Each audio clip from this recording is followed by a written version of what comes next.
And welcome to the first of 3 lectures in the UFM Lou Douglas Lecture Series.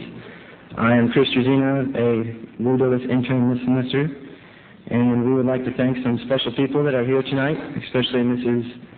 Mary Lou Douglas, the members of the Lou Douglas honorary members and committee members, as well as the Beach Lecture Committee members that are here tonight. We'd also like to thank our co-sponsors, A.Q. Miller School of Journalism and Mass Communications, the School of Family Studies and Human Services, and the College of Human Ecology. We encourage you to stay and participate in the question and answer period following the lecture, and you can just come up to either microphone and ask Mrs. Wartella a question. With the seemingly increasing in violence in American youth today, we can only wonder what are these causes. Well, tonight you're going to learn one of the possible causes of this, the television, and the solutions that are currently in the making for solving this problem. So now I'd like to hand it over to the interim assistant vice provost of research here at K-State and a colleague for a quarter century of Dr. Ellen Wartella, Dr. John Murray.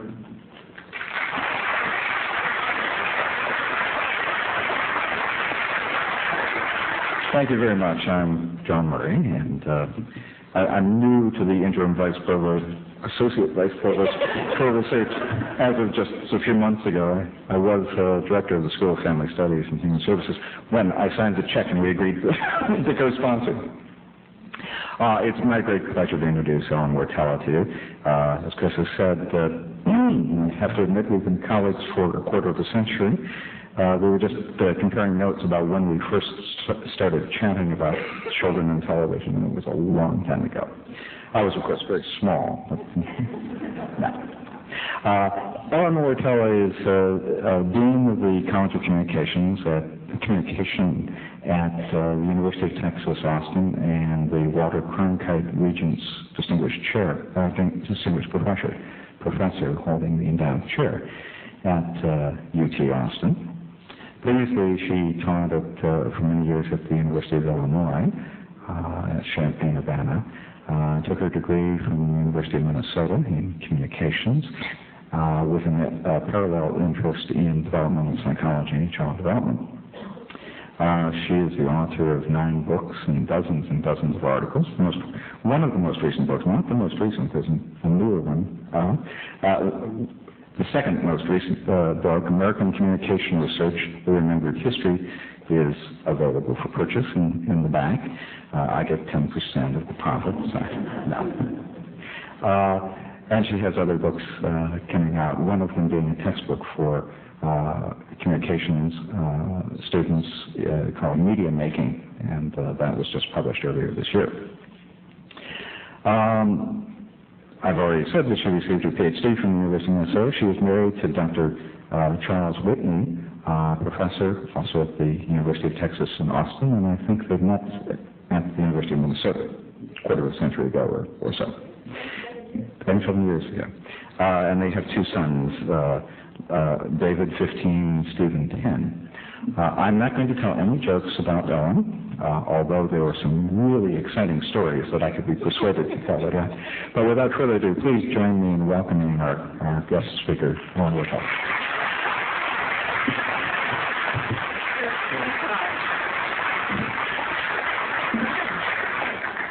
Thank you, John. John has been amusing me all evening. I think he wanted me to giggle all the way up here because he's been telling really naughty, silly stories. I'm delighted to be here this evening, and I want to thank all of you for inviting me and have a special thank you and welcome to Mrs. Douglas. It's really a great pleasure to be making this Lou Douglas lecture.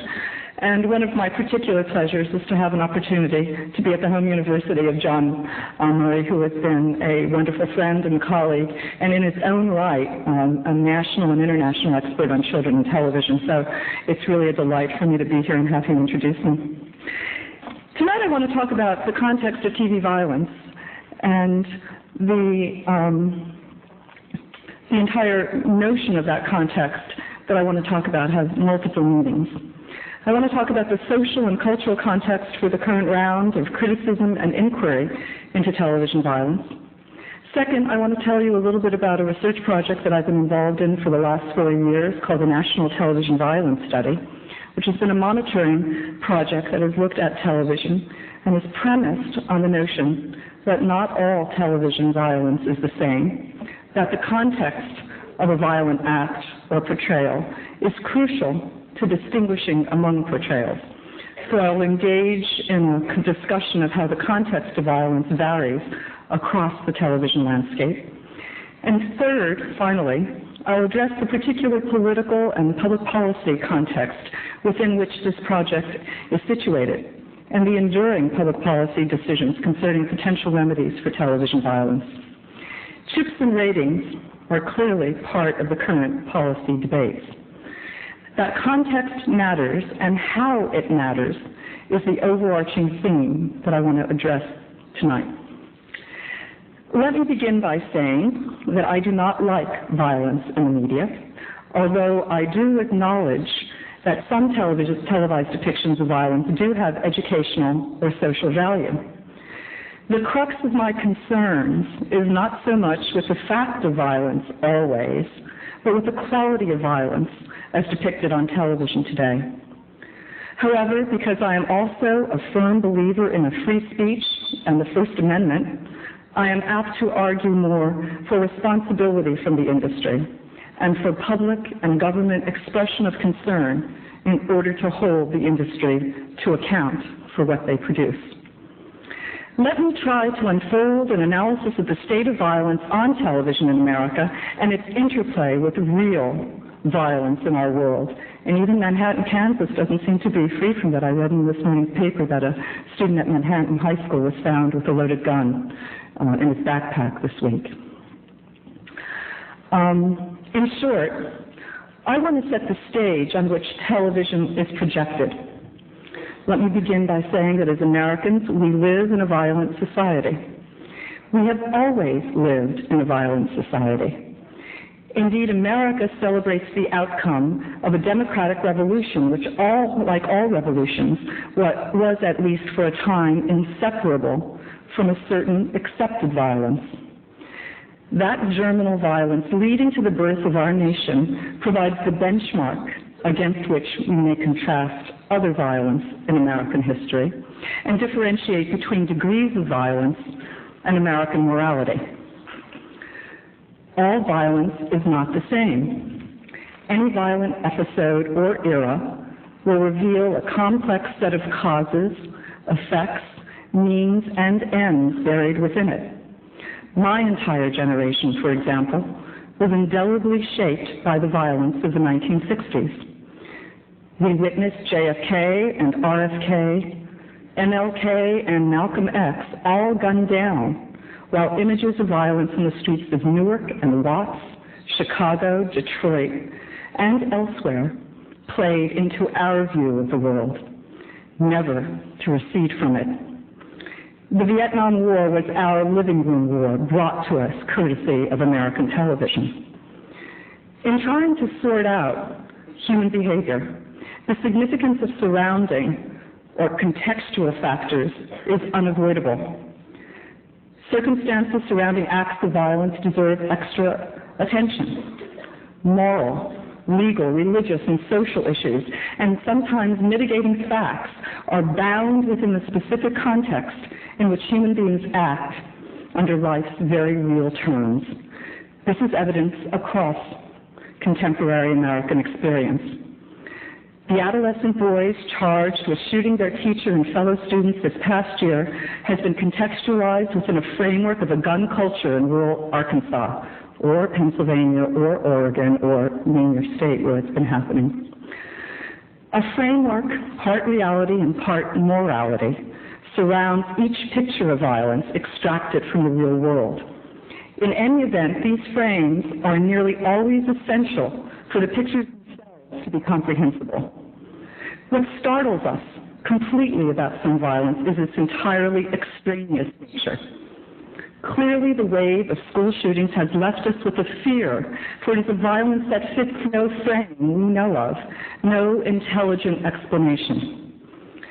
In the past 15 or so years, a remarkably cavalier, vicious, wanton, and senseless pattern of violence has entered American society and our psyche.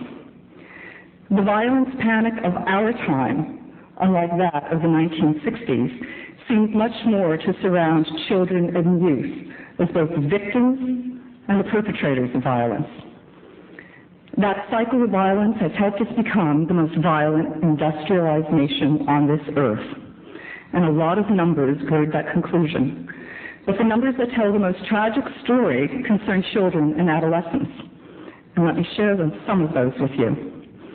First, among young people in the age group from 15 to 24 years old, homicide is the second leading cause of death. And for African American youth, murder is number one. Second, adolescents account for 24% of all violent crimes leading to arrest. The rate has increased over time for those in the 12 to 19 age group, while it is down for those 35 years and older.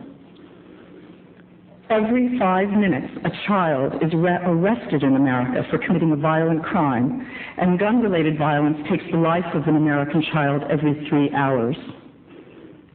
One that really startles me.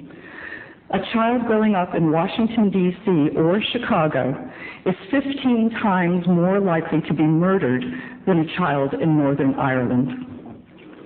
What could account for this? Most of us generally accept the notion that violent behavior is a complex, multivariable problem formed of many influences: racism, poverty, drug abuse, child abuse, alcoholism, illiteracy, gangs, guns, mental illness, a decline in family cohesion, a lack of deterrence, the failure of positive role models, all interact to affect antisocial behavior. As psychologist Raoul Hussman has argued, aggression is a syndrome, an enduring pattern of behavior that can persist through childhood and into adulthood. In simple terms, violence may be less mysterious than some think, and I suggest this only rhetorically, for I have few doubts that violence is nothing if not insidious and intractable in many ways. But consider the context of not one act of violence, but of the persistent fact of violence in American life. Violence is successful, particularly at the box office for Hollywood and New York movies and television. Moreover, violence has helped make American entertainment products the second largest export of this nation. Violence is a staple, in particular, of movies that attract adolescent males. PG-13 and R-rated movies serve to attract such boys like forbidden fruit, to quote my colleague Joanne Cantor, with their conflation of action-adventure, guns, sex, and excessive, explicit graphic violence wielded by powerful heroes. This violence resides in a context different from portrayals of violence as a last-ditch effort to escape an impending harm, or the violence of the Second World War, if you've seen Sergeant Ryan. Violence in the media may not be the most important contributor to violence in the real world, but it surely is one of the multiple overlapping causes. Social scientists first began studying media violence in the 1920s, and evidence of a causal relationship between media violence and real violence has been accumulating for at least 40 years. The Centers for Disease Control, the National Academy of Science, the American Psychological Association, the American Medical Association, all have examined violence in our society and traced these connections to media violence. Today, we find a wide consensus among the experts that of all the factors contributing to violence in our society, violence on television and in movies may be the easiest to control, the most tractable. The National Television Violence Study, of which I've been associated, is the most comprehensive scientific assessment yet conducted of the context of televised violence. Conducted between 1994 and June of this year, the NTVS examined television violence on American television, broadcast, and cable. The content analysis of American television across the 3 seasons of the study, 1994-95, 95-96, and 96-97, examined more than 9,000 hours of U.S. television. The content analysis was of a constructed sample week of programming from 6 a.m. to 11 p.m., 7 days a week, across 23 channels. And these channels included the major broadcast networks, 3 independent stations in the LA area, public broadcasting, 12 of the most popular basic cable channels, and the 3 premium cable channels of HBO, Cinemax, and Showtime. In all, about 3,200 programs were sampled each year, and about 2,700 yearly programs were content analyzed for their depictions of violence. This study looked at violence across the landscape of American television and was larger by a factor of 10 yearly than any previous study had ever been made of American television violence. From the beginning, my colleagues and I at the University of Wisconsin-Madison, University of California, Santa Barbara, University of North Carolina, Chapel Hill, and other colleagues at Texas, from the beginning we set about to go beyond the simple enumeration of acts of violence in TV programming. We hope to capture the nature of the formulaic aspects of how violence is portrayed on American television, and in particular, to articulate the context in which violent portrayals appear. Why contextualize TV violence? Because we understand that all violence is a part of human existence and that violence is complex. Violence per se is not at issue here. Rather, art and cultural production, both high and low, have always considered violence a legitimate topic for treatment, and news, if it is to be newsworthy, must consider violence and its effects. The issue for us as researchers consistently has been how violence is presented on television, that is, the context of television violence, not just the act of violence. And violence on television is presented indeed in many different forms and settings. In some cases, heroes may be rewarded for acting violently, as when the central authority figure on a police show shoots the murderer, while in other cases, violent characters may go unpunished. Violence may be depicted without much attention to the pain and suffering, both immediate and long-term, for victims and their families. A gunshot wound, for example, may be shown in close-up without elaborating on the agony, physical pain, or often debilitating effects of gunshot wounds when people survive them. Or, conversely, they may show that violence causes pain and suffering for the victim's family, and the community. And anti-violence scenes may even be embedded in the overall narrative of a program that contains violent acts as a part of the message. Or we may see multiple acts of violence depicted in such graphic ways as to suggest that the shooting to kill is another one of life's mundane aspects, a banality to be approached with indifference, or unfortunately with humor. In short, violence on television is contextualized in so many different ways that we believed as a research team the time had come for a thorough examination of these contexts in which violence is depicted and in which violence is presented. First, we had to define violence. We used what I believe is a very conservative definition. Violence in our study was defined as any overt depiction of the use of physical force or credible threat of physical force intended to physically harm an animate being or group of animate beings. Violence also includes certain depictions of physically harmful consequences suffered by an animate being or group as a result of an unseen violent force.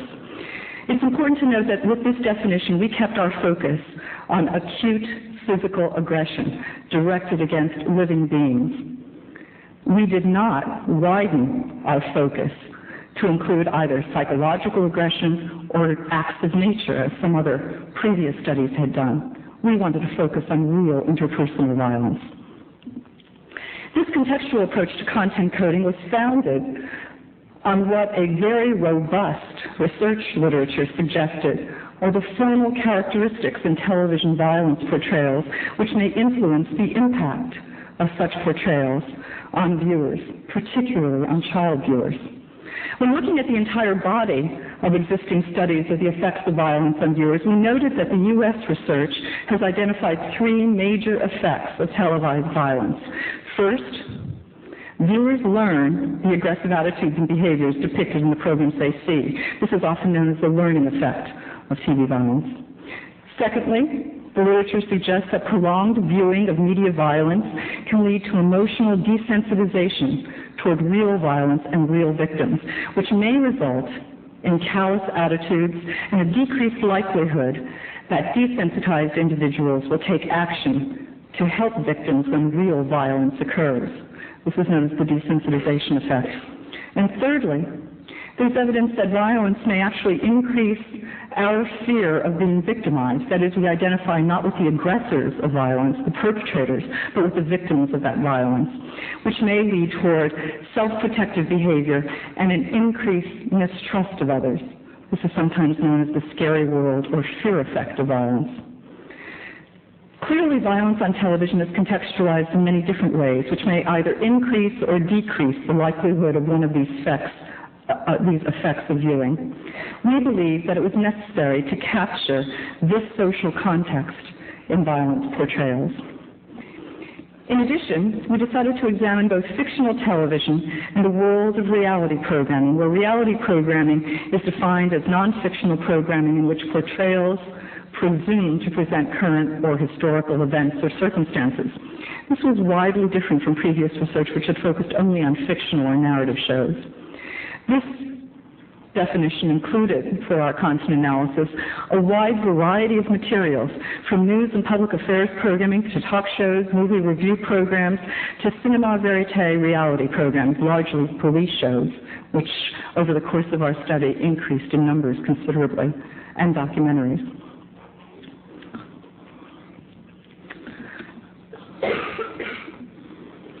Further, programs are analyzed by the time of day in which they appeared, by program genre, whether it was a children's show, a drama, comedy, movies, music videos, or reality-based programming, and by network category. We wanted to see if the commercial networks, public television, basic cable, or the premium channels were more likely to demonstrate violence. In the winter of 1996-97 and spring of 1998, we released annual reports of the portrayals of violence on American television. What was particularly striking was the general stability in the overall prevalence of violence as indexed by the presence of any codable scene of violence within a program across the 3 seasons. The stability and consistency across the 3 years suggests both the reliability of our research instruments and the general formulaic nature of American television violence portrayals in both fictional and reality programming. We found that violence is a predominant feature of American television. Across the 3 years, about 60% of all television shows contained at least one instance of violence. However, some genres are more violent than others, such as police reality shows, action adventures, dramas, and televised movies. And indeed, 90% of all televised movies have at least one violent scene in them. Other reality-based shows and comedies are not so violent. Across the 3 seasons of our study, about 3/8 of reality-based shows had one or more violent scenes, and a bit fewer than 1/3 of the comedy programs did so.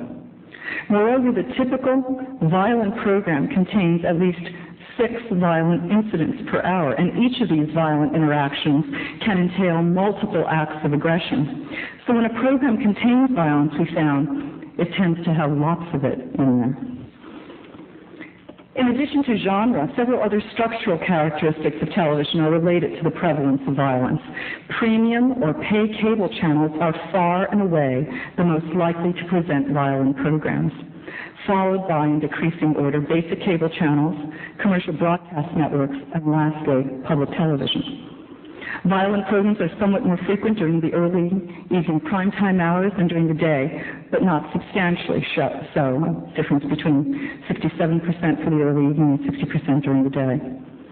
But most important in our study, we found that context very much matters in how American television portrays violence.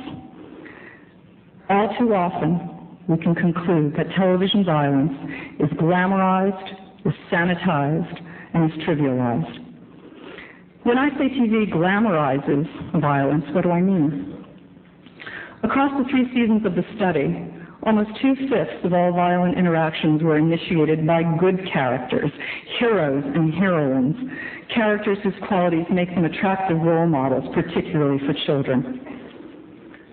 More than 1/3 of all violent programs feature bad characters who go unpunished throughout the program. And our definition of punishment was a very inclusive one. Any expression of remorse by a perpetrator or any expression of sanction or criticism by another character, as well as the more traditionally understood penalties, counted as punishment. Nonetheless, fully 71% of violent scenes contain no punishment of any sort for violent acts in which those scenes of violence occur. And this was a finding that was stable across the 3 seasons we studied. Television violence is sanitized in that it does not routinely show the consequences of violence. In fact, slightly more than half of violent interactions showed no harm or pain resulting to violence victims, despite the fact that more than half of the violent interactions we studied are lethal or incapacitating, and 1/3 show levels of harm that are unrealistically low, as when a character clubbed very hard with a large bat is shown in a subsequent scene with no apparent ill effects. Just 1/7 of violent scenes show any blood or gore. Furthermore, just 1 violent program in 6 makes any reference to the long-term, real negative consequences to the victim's family, or to the community as a consequence of being a victim of violence. And this finding is consistent across all 3 years of the study. And violence is trivialized. While more than half of violent interactions involve lethal or incapacitating violent acts, the violence depicted then tends to be serious in its score and consequences, but at least 40% of these violent scenes contain humor, tending to trivialize the impact of violence. Violent humorous scenes are more frequent in children's programming and adult comedies, and least apparent in reality-based shows.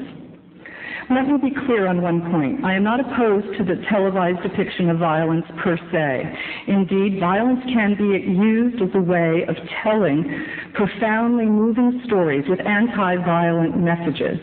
And in our study, we were especially sensitive to finding such programming. However, over the 3 television seasons, just 5% of all violent programs featured an anti-violence theme. That's 232 of the nearly 5,000 violent programs in the 3 years of the sample. In short, we found in our study of U.S. television that first, the presentation of violence is stable over time. Second, programs more often than not depict violence. And third, these depictions are formulaic, and the formula is one in which violence is glamorized, sanitized, and trivialized, to say it again. There were far too few exceptions to this. We had hoped that over the 3 years of the study, that public concerns about TV violence and the ensuing political controversy might have led to either declines in the overall amount of TV violence or to depictions of violence in more pro-social contexts, or perhaps both. We did not find this. Yet the political and social context of the TV violence debate has shifted over the past 5 years. Let me talk a little bit about that. The project we conducted is very much situated within a particular historical context. Monitors, like my research team, were urged on the broadcast and cable television industry in 1994 by Congress and the President. That was an extraordinary step in a series of government policy initiatives regarding television violence that began in 1990 and will continue to unfold over the next few years. Let me trace some of those steps. The 1990 Children's Television Act, the first piece of federal legislation regarding children's television in our nation's history, asked the major broadcast networks to find a way to voluntarily limit the amount of violence on television, and to do so by 1993. Essentially, the law put aside the antitrust rules to allow the networks to deliberate about content. By summer of 1993, it became clear that ABC, NBC, CBS, and Fox had not met even once to discuss the issue of television violence. Then Senator Paul Simon of Illinois was furious. He held hearings in Los Angeles and Washington later that fall, during which he castigated the industry for not voluntarily trying to reduce violence on American television. Most remarkably, the hearings gave voice to social science researchers who had concluded that television violence is a social problem, if not a public health hazard, and that the television industry has a responsibility to do something about it. The Clinton administration supported the call for self-regulation by the industry. During the spring and summer of 1994, both the cable television industry and the broadcast networks hired independent monitors to provide an annual assessment of violence on American television and to report to the industry, to Congress, and to the American public. It was the National Cable Television Association that hired our group, the National Television Violence Step. However, public pressure did not let up after monitors were hired. Throughout 1994 and 1995, bipartisan criticism of media violence was picking up steam. President Clinton's 1995 State of the Union address deplored media violence, and then Senator Robert Dole criticized media violence later that spring when he announced his candidacy for president. And the recurring public and government criticism of television violence, slasher films, rap music, and violent videos turned up at least weekly, if not more often, in the press and on Capitol Hill during 94 and 95. Clearly, the industry's hiring of independent monitors alone was not enough to quell public concern and policymakers' concerns over the media violence issue.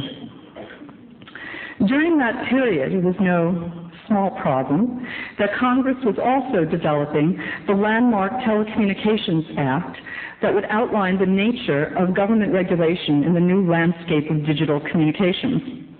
By the time the Telecommunications Act passed and became law on February 7, 1996, it contained the requirement that all television receivers made after January 1998, and that's been put off for a while, must contain a V-chip or violence chip, a blocking device that parents can use to filter out programs with objectionable violence, language, or sexuality.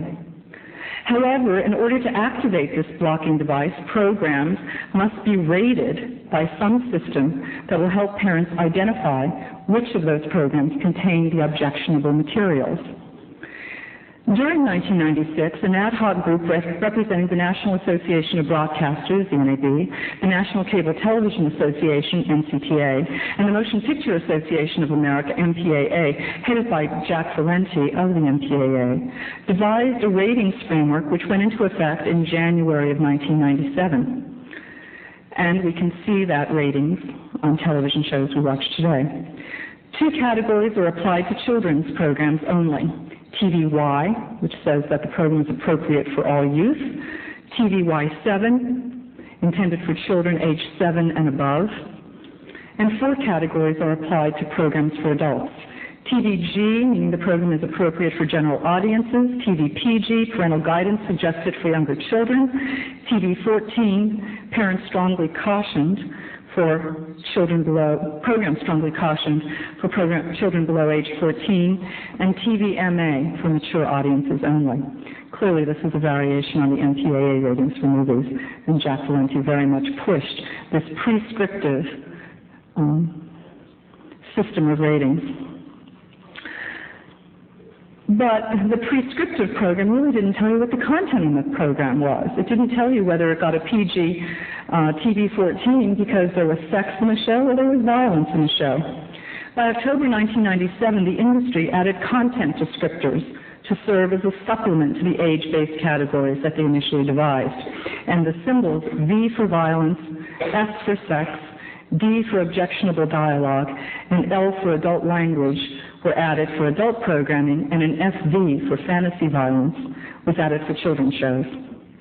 So far, the NBC network has refused to apply these content descriptors, and since all ratings are voluntary by the industry, the FCC has approved the industry plan but has not pressured or forced NBC to comply, and various cablecasters do or do not apply the ratings as they see fit. And that's because cable comes under different regulatory requirements than the broadcast networks.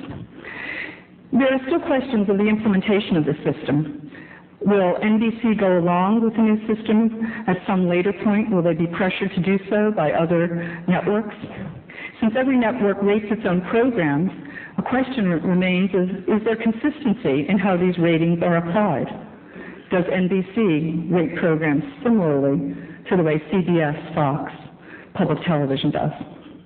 Dale Kunkel of UCSB and a colleague of mine on the NTVS study, with a grant from the Kaiser Family Foundation, will be releasing a study examining just this issue of consistency any day now, and I expect by the end of the month of September. There are also many questions about the effects of this system. Will the V-chip actually be used by parents to block out objectionable programs for their children, or will it just sit there unused? Will the existence of such a rating system affect advertiser support for the production of more daring adult television programs that risk receiving negative ratings? Or will the rating system have a boomerang effect and lead to even more graphic and explicit violence on some television shows just because the individual broadcaster no longer has to exercise social responsibility and can slap a rating on and let the buyer beware? And will the presence of a V-chip and rating system excuse the industry from providing more advisories and anti-violence messages on violent programs? Televisions manufactured with V-chips should become widely available later this year, or perhaps in early 1999. And relatively cheap, about $100, add-on devices will allow V-chip blocking for older TV sets. I have no doubt that in the next few months and even years, we'll see more, not less, public discussion of television violence, if ever we move beyond Monica Lewinsky, and how our society can and should deal with it. It is within this context that the television monitoring project that I've been involved in was initiated. But the question remains, will this technological fix, the V-chip, put to rest the public's concern about television violence? Will it affect at all the nature of violence in American life? And that is where we began the story. These are important questions about which I can only speculate, but which are the real and important business of moments like this. So let me speculate. First, I predict that the V-chip won't settle the debate and may only marginally alter the television landscape. Why? Because the chip offers a technological fix, a limited fix, to a large and complicated human, moral, and social problem. Hollywood movies didn't become less violent after a rating system was installed. At the same time, parents and children will need more than a television blocking device and a rating system to navigate the television landscape. I predict that educators and parents will increase the demand for more information and education about media so that we'll be able to use the chip intelligently and know what we're filtering in or out. We have an appalling lack of media education in this country. Indeed, the United States is the only English-speaking nation in the world without regular and widely spread media education in its public schools. Media education is desperately needed in order to develop more literate audiences, and a literate viewership, I suggest, is necessary for any technological fix to be effective. Second, I believe that violence in the media won't abate until the industry producing these portrayals, A, understands the effects of media violence, B, admits that what it produces does contribute to real-world violence, and C, demonstrates greater responsibility by moderating the violent nature of its programming. Once a V-chip and rating system is in place, the television industry cannot walk away from the debate. They will have to constantly examine, question, and be willing to explain the sort of violence being portrayed, and we, the American public, should hold them accountable for that. If not all violence is the same, as I think the NTVS study has shown, and some portrayals are more harmful than others, then producers and writers, directors, and programmers have a responsibility, I believe, to try to show violence in the least harmful manner. But this will require the industry to move beyond the position which it holds most strongly to, that violence on TV does no real harm, that it does not contribute to real-world violence, because we know it does. Third, I predict that there will be increasing opportunities for communication researchers to work with the industry, to share our knowledge and help create less harmful programming. We can't expunge violence altogether from dramatic and reality-based TV, since violence is, after all, a very true dimension of human existence. But we can suggest ways in which television can be socially responsible in portraying the realities of violence. I predict and I hope we will have many chances to do so. Otherwise, TV is missing an opportunity to work to quell real-world violence rather than to be implicated in its proliferation. In conclusion, let me return to the theme of my remarks tonight. The point of the research of the National Television Violence Study isn't to condemn, but to discover and learn and ideally to teach. Television does have value. Television proves its value by the many good programs produced every year. Television shows need not be sanitized or insipid. They need not be all smiley-faced or falsely optimistic about the worlds they depict.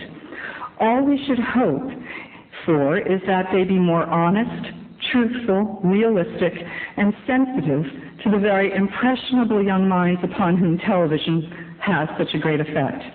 Which is to say, I do hope that they will become less sensational and stop glamorizing violence, stop the mayhem, and stop making it seem as if violence is an ordinary and acceptable human response to a difficult world. At the very least, we need television which elevates and celebrates a more refined sense of justice. Justice based on reason instead of revenge, on laws instead of guns, on deliberation instead of impulse, and finally, which holds perpetrators of violence accountable for their actions. Let me add my voice to those asking the television industry to be accountable for its actions, to own up to its role and how it has played in lowering the threshold for real violence in our society. Let us imagine a television industry so responsible that its dramatic depictions of violence serve to repel viewers from ever committing violence, rather than seducing them into acting on dangerous fantasies or leaving them with over-heightened anxieties and fears and building more gated communities. Let us imagine television working harder to portray violence, suffering, or inhumanity accurately in its context, to put it in proper historical or social perspective. Some portrayals of violence can be so powerful, so hideous, but so moving, that they stop us and make us think deeply about ourselves as a people. The movie Schindler's List comes instantly to mind. I would rather that movie actors spill stage blood than leave any new generation ignorant of the devastation of true violent epics and run the risk of reliving history. We must devalue violence and teach our children that violence is not a valid currency for ordinary exchange. It doesn't get us where we need to go. It is a last resort, only a means of mere survival, and even then, it has grave consequences. The power of television in modern life is clear. It holds the power to harm, to instill fear, and to render us callous to suffering. It can bring ugliness into the world, but it can also be a force for good and enlightenment. We are at a moment in which the television industry and the future members of that industry we educate can influence the moral climate of television production. That's the context of today's debate, and context matters. This has been a great honor. Thank you very much.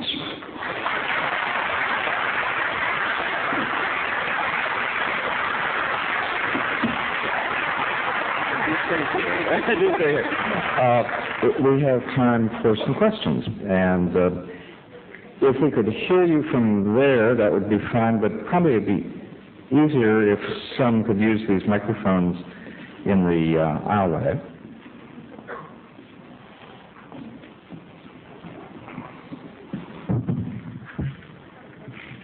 Yes.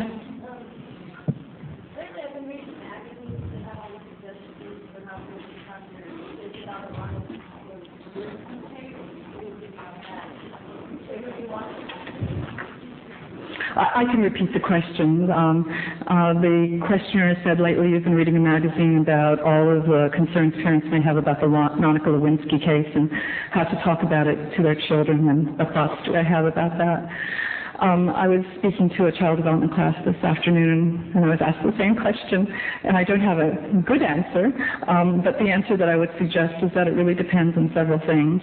It depends on how the parents respond to what's going on television, how the children observe their parents responding. Young children in particular will mimic the responses of their parents. It depends on the age of the child. What you say to a 7 or 8-year-old is very different from what you say to a 15-year-old, and you have to take that into account. The long-term consequences of this for children, I really don't know, and it's hard to discern. But clearly it is an issue that parents are having to deal with. I have a 15-year-old and now an 11-year-old son, and I know that I'm dealing with it, and explaining things differently to my 15-year-old who is willing to talk about sex in more explicit ways than my 11-year-old who is thoroughly embarrassed by the entire situation. Yes, sir. I was fascinated to hear that we're the only industrialized country that doesn't have a media literacy. English-speaking industrialized. English-speaking. Mm-hmm. Oh, that reduces. It reduces the number a lot, yes, right. Although media education is quite common in Europe as well. Well, just as a background for what I'm going to ask, we have an example that runs the other way, and that is we've done an excellent job in educating people about smoking in this country, and they've not done that in Europe. But would you please explain to me, because I don't know, what a media literacy campaign or course consists of? Thank you. Media, of course. Can I point out about the anti-smoking campaign? That television was recruited in that effort. About 15 years ago, the School of Public Health at Harvard began a campaign to lobby the television industry and to tell them about the real consequences of smoking and its relationship to cancer. And very quietly, by meeting with writers, producers, and directors and programmers, they were able to erase, to a large extent, until recently it's beginning to crop in, smoking from American television. It's not glamorized as much. And that's an example, I think, of what I'm asking for television to be used in service of a public health issue. Media education is age-graded. It's appropriate for different age children. In the early grades, early elementary school grades, it's a question of discussing with children and showing them how television is not a magic window on the world, but how it represents reality, but isn't reality, and how it is fantasy. As children grow older, it involves teaching children about the economic basis of television, the relationship of advertising to the programming you see, giving them tools to discern formulas in television so they can look at the critical ways in which the world is presented on TV and how the camera itself selects something to be in the frame and excludes other things from being in that frame, describing the nature of different genres. In short, over the course of the elementary and middle school and high school years, it's a mechanism for teaching children to be more sophisticated viewers of television, with the hope that such critical viewing will lead children to be less affected by stereotype portrayals, less susceptible to commercial messages, less likely to valorize and want to watch violence, for instance. And I wish I could tell you that there is strong evidence of the effectiveness of such media literacy programs, but we haven't had that many studies that can demonstrate the presumed effects of such training. Nonetheless, in other countries of the world, media literacy and media education is considered part of citizenship training, so that children in other countries, particularly English-speaking countries, learn more about their own culture and recognize that much of the television they see, which is American, represents American culture. And the hope is that they'll be able to screen out some of those values that are being distributed. Yes, sir? Kind of on similar lines there. A lot of the programs that people around the world see are exported from the United States. I mean, entertainment is one of our biggest exports. Second largest export of the country. I'm curious. I heard a statistic lately, and I don't know if this is true or not, and that's why I'm asking, is that content analysis of television programming in, say, Canada or some parts of Europe or in Japan are just as violent as here, or in fact I heard that the Japanese television is actually more violent than American television, and yet the violence problems aren't quite as pronounced in those countries. I wanted to ask, is this true? Have you heard this? I don't know about the case with Canadian television. I would find it hard to believe there. I have heard that Japanese television, my own observation is that it's fairly violent. I don't know if it's more violent than American television because I haven't seen data on that.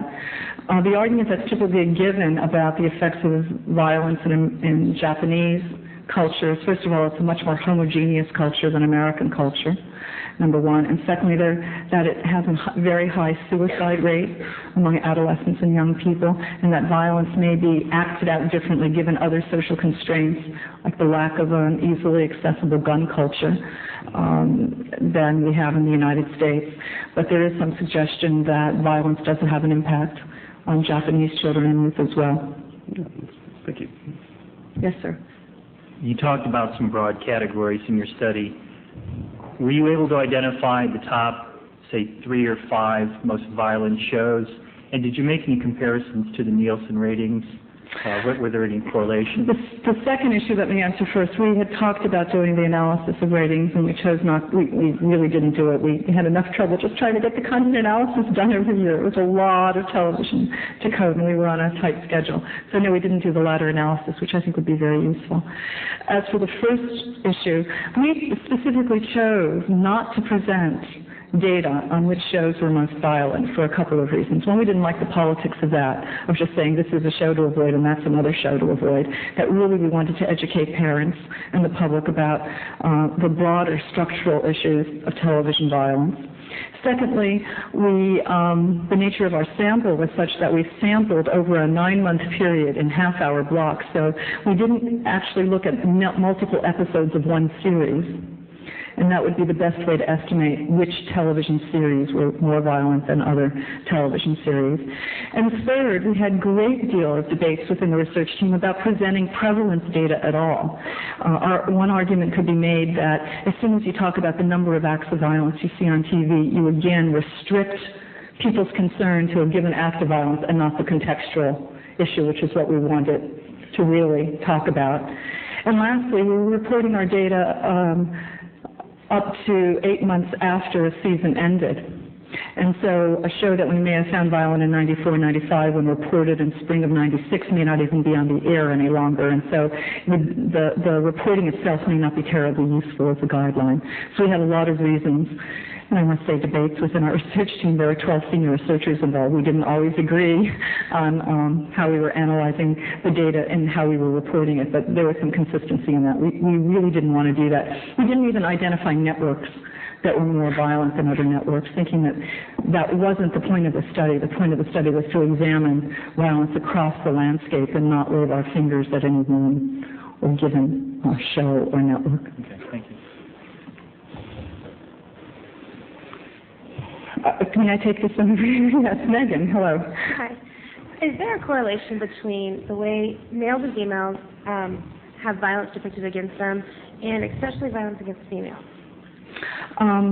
I don't remember the data on that. We do have data in which we look at characters who are the victims of violence, and I can't remember it all, and I would give you the wrong answer, so I'd rather not answer that except to direct you to the latest study, which you can get from Sage Publications, called the National TV Violence Study, or it's available on our home site, which is a www.ucsb.edu,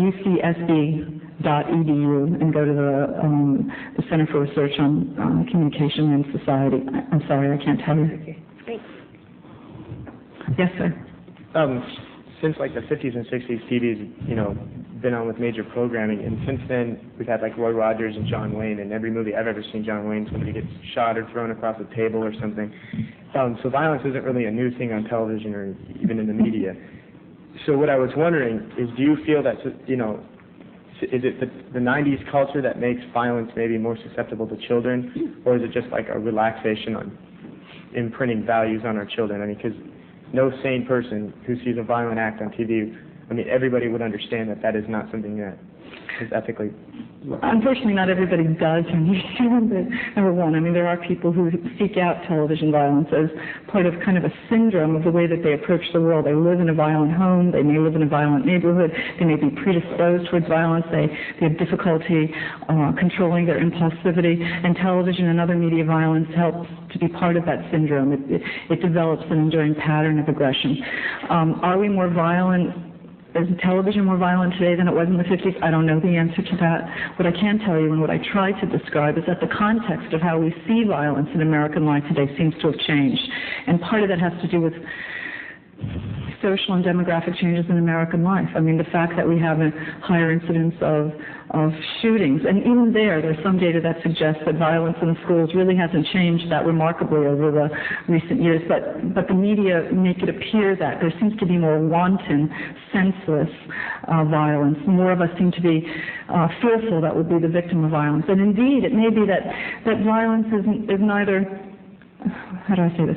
Violence in television and the media may be no more likely to produce learning effects among larger numbers of American children, but maybe over time, as we've seen more violence coming into our homes through American television, maybe what really has happened is that we've become more fearful as a society and more desensitized, and so we're concerned about this issue today than we had been in previous generations. I'm not sure. Thank you. That's my speculation. Yes, ma'am. Thank you.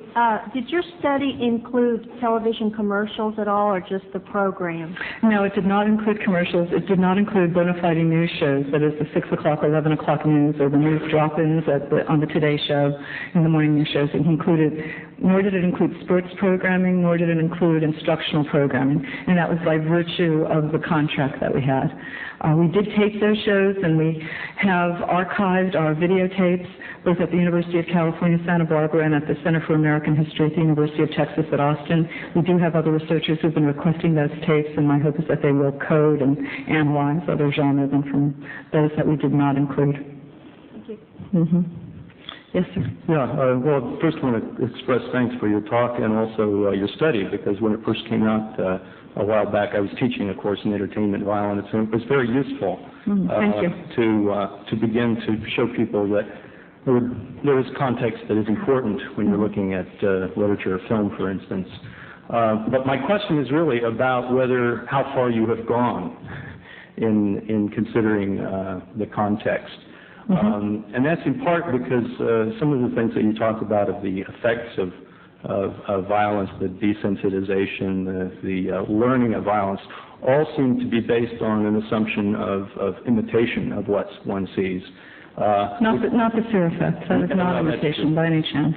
And desensitization may not be either. Clearly the learning effect, which has been the most widely studied, is based on imitation, but the other two are not. But the thing that I would be interested in is a whole range of things that people talk about in reception of literature and film, involving what you're talking about, literally as strategies of decoding it and understanding it. For instance, the formulaic that you talk about in horror films. I know the kids of mine that watch horror films watch it to play with those formulas. Okay, so the formulas themselves are what they're interested in. It's not something that they are interested in imitating. And then there's another large tradition of considering the cathartic effect as part of the reception of violence. And that debate won't end with the V-chip, because that's been going on as long as Aristotle versus Plato. Aristotle saying, this can release our aggressions. There's a whole range of things that goes on with that. Humor, which when I hear you say that the humor, it seems like that's a very biased view of the effect of laughing at a violent act. And maybe it's different with children, but I know my students who laugh at violent acts. It's certainly cathartic, and it does in fact de-glamorize it often.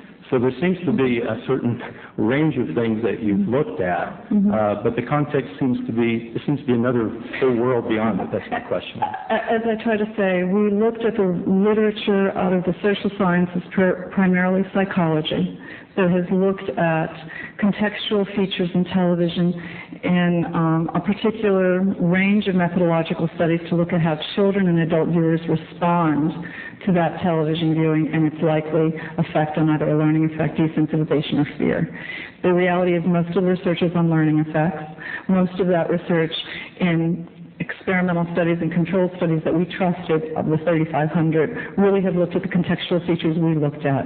The kind of research that you're making reference to, is more out of a cultural, interpretive, aesthetic tradition in which we didn't feel comfortable that the evidence was such that we would include it in our study. And it may very well be that some viewers, particularly adult viewers, discount what we were focusing on, which was primarily the likely effects for youth and adolescents. Did you study catharsis? We didn't study catharsis. Catharsis is really, at least in the psychological literature, been fairly much devalued as a consequence in some studies in the 70s and 80s, and is not particularly looked at as a likely effect. Although there's been a new literature that's developing that under certain conditions, when you frustrate viewers, that catharsis may, for older people, obtain. It's not a well-accepted theoretical account of violence in the social science literature that dominates the kind of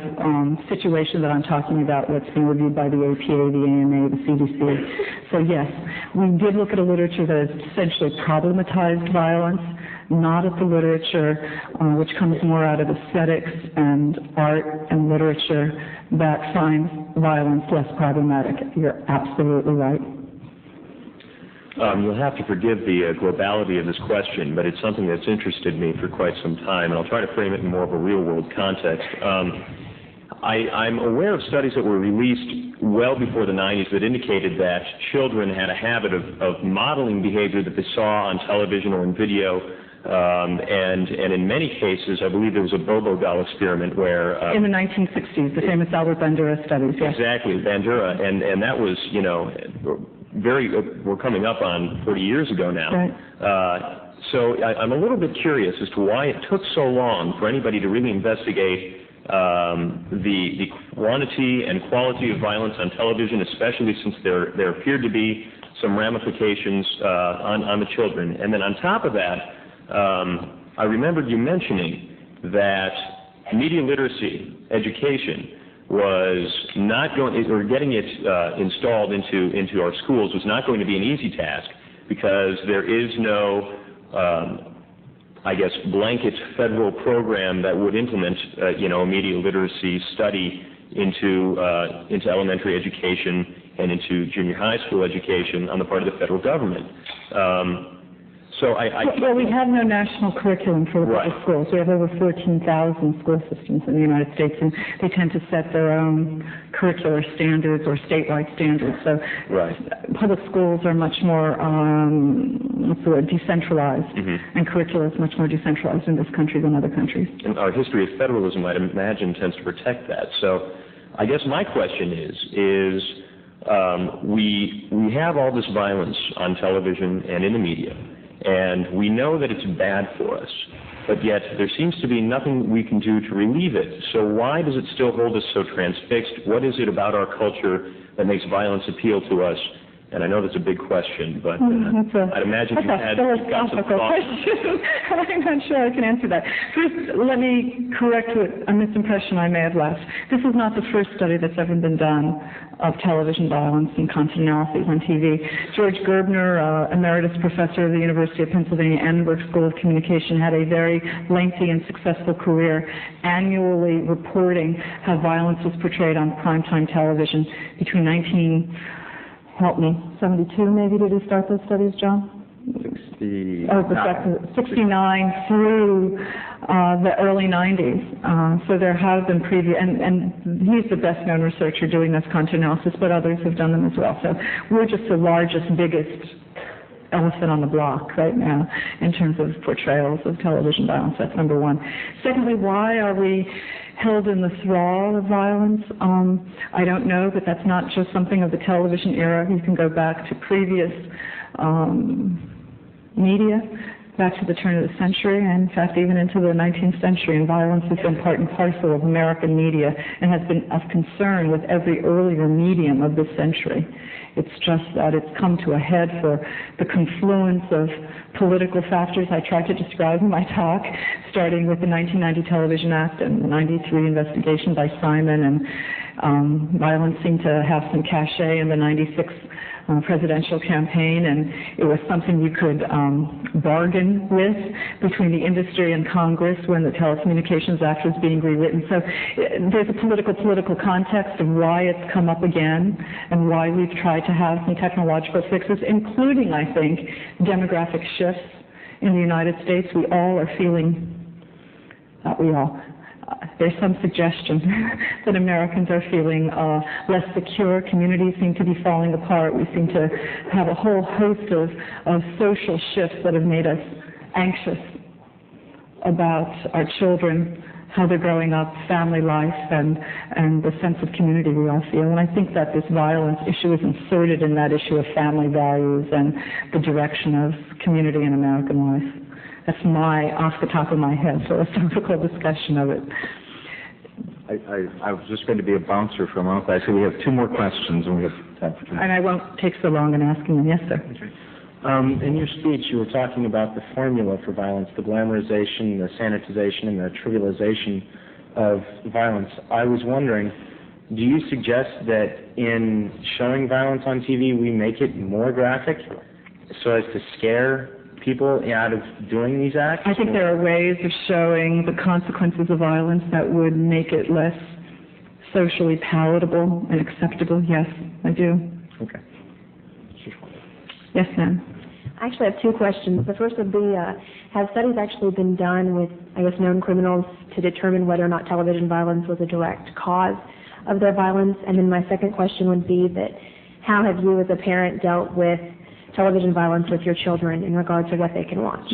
The answer to the first question is that the best known longitudinal, that is, study over time of the same people, is one by Rolf Husmann and Leonard Aron that began in the 1960s and followed a group of children who at the beginning of the study, the first time they were studied, they were in third grade around age 8, and then followed them up to their 30s, and found that viewing television violence at age 8 was correlated and accounted for about 10% of the variance in who actually became criminals by the time they were 30.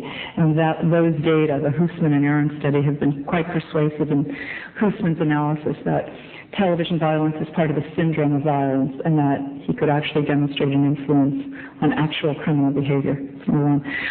With our boys, we have had both time and program rules in our house. Now that our older son is 15, I wish I could tell you he only watches Pollyanna, but he doesn't. He, like most other adolescent boys, studies fine. He loves violent programming. He usually screens it for me because he knows I don't like to watch violence. He's not a particularly violent child. But there's a good example. Our 11-year-old son hates violence on television, always has. He finds it very uncomfortable. He won't watch violent shows. So there are also different predispositions of children, which is partly why the rating system should tell you what the content is, because what may be appropriate for my 11-year-old, what I know that he finds comfortable or uncomfortable, is different from what my 15-year-old found comfortable or uncomfortable at the age of 11. And not all children are the same, and parents are best at sort of estimating what is or is not appropriate for their child. Yes, sir. I was just wondering if you considered in your study a montage effect, so to speak, what it's like to take a violent act like a rape or a murder and sandwich it between a McDonald's commercial and a Lexus commercial, and how does that affect the reading of it? Yeah. We really didn't look at that. We looked at the entire context of the show to see if there was ultimately an anti-violence message that was presented, to look at the way violence played out, but we did not look at it within the context of how it was programmed on the network. Sorry. Thank you all very much. I'm sorry, one more. Oh, okay, I didn't see it, sorry. I just wanted to know, are you planning a study to monitor whether parents will be using the V-chip to monitor their children's feelings. I am not, but my colleague at the University of Wisconsin, Joanne Cantor, who is part of this project, is trying to secure funding to do that. Well, thank you very much for coming. Please join me in welcoming thanking Oliver Hall. Any announcements from the Lou Douglas forthcoming events?